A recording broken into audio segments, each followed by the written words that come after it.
নমস্কার বন্ধুরা, আজকের গল্প গোপালের বিষফোঁড়া।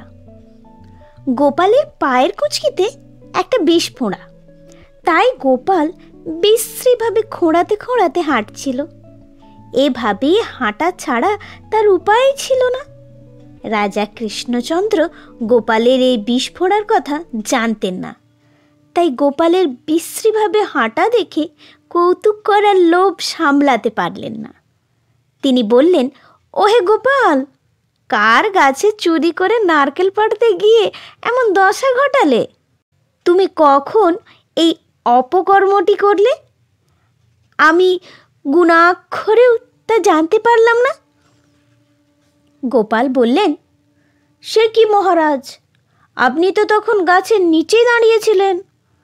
আমি নারকেল পাড়লাম আর আপনি গুছিয়ে রাখলেন।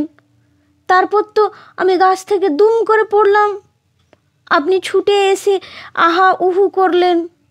এ সবই বেমালুন ভুলেই গেলেন। এ কেমন ভুলো মন আপনার!